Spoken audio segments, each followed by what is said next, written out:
साथ ही जो भी और कोई काम करना चाहते हैं, उद्योग के अलावा भी व्यापार का भी कोई काम करना चाहते हैं, उसमें जो लोन लेंगे उस लोन के ऊपर जो इंटरेस्ट है, ब्याज है, उस ब्याज में भी बाकियों को जो छूट मिलती है उससे 20% ज्यादा छूट उनको देंगे, ताकि उसमें भी उनको सुविधा हो जाए, इसमें भी लोग आगे बढ़ें।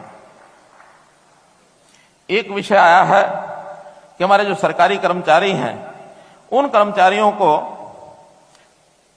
पदोन्नति में आरक्षण, सुप्रीम कोर्ट ने बहुत पहले एक निर्णय किया था और मैंने उसकी घोषणा पहले कर भी दी थी कि सुप्रीम कोर्ट के निर्णय के अनुसार हम भी अपने प्रदेश में आरक्षण में पदोन्नति देंगे।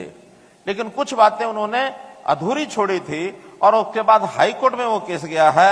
अब हाईकोर्ट ने भी निर्णय कर दिया है और हमने अपने एजी साहब से भी पूछ लिया है कि हम अनुसूचित जाति के लिए एक कोटा अपना तय कर सकते हैं कि इस कोटे के हिसाब से हम पदोन्नति आरक्षण में भी देंगे, तो ये अगले 3 महीने में इसको हम पूरा कर देंगे, ये आपको मैं विश्वास दिला रहा हूं।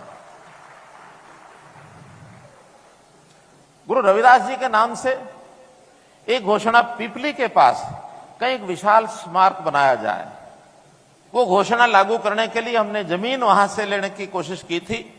पहले मिल नहीं पाई थी कहीं उचित जगह पर जमीन, अब वो जमीन की पहचान हो गई है। अगले इस वर्ष के अंदर उस जमीन पर और गुरु रविदास जी के नाम से एक बड़ा स्मारक वहां बनाया जाएगा, छात्रावास भी होगा, कॉलेज स्कूल भी होगा।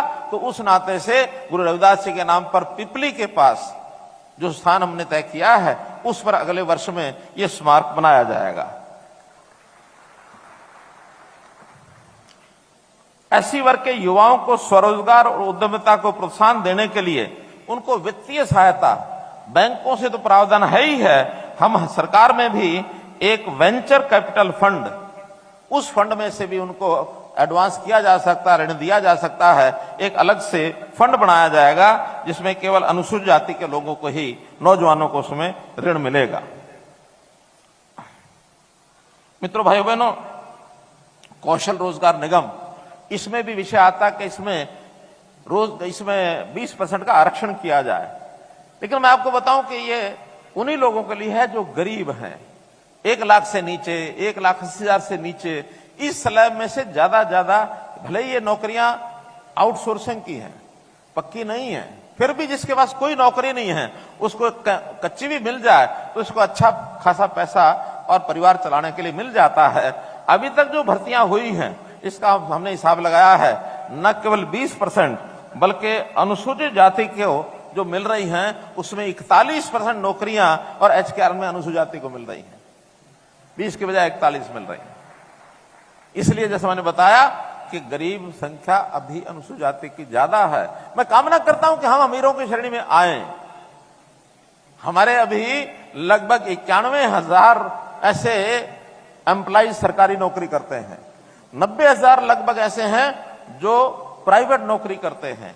ये संख्या और कैसे बढ़े, इसमें शिक्षा पर हम जोर देंगे। मुझे एक बात की खुशी है कि हमारी जो आबादी है अनुसूचित जाति की, उसके अंदर पढ़ने वाले बच्चों का प्रतिशत वो लगातार बढ़ रहा है और ये प्रतिशत बच्चों का, जो बच्चे स्कूली शिक्षा ले रहे हैं, वो परसेंट 32% है, 32%। और जिस समाज के बच्चे 30% से ज्यादा पढ़ने लग जाएं तो ये मान के चलो कि समाज आगे बढ़ना उसने शुरू किया है।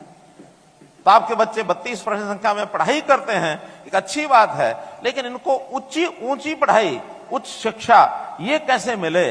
और इसमें भी जो प्रतियोगी परीक्षाएं हैं, स्टेट की हैं, सेंटर की हैं, इसकी कोचिंग अनुसूचित जाति के लिए ये कोचिंग मुफ्त कराई जाएगी, कोई पैसा इससे नहीं लिया जाएगा, ताकि आपके बच्चे नौकरियों में कैसे आगे बढ़ सके।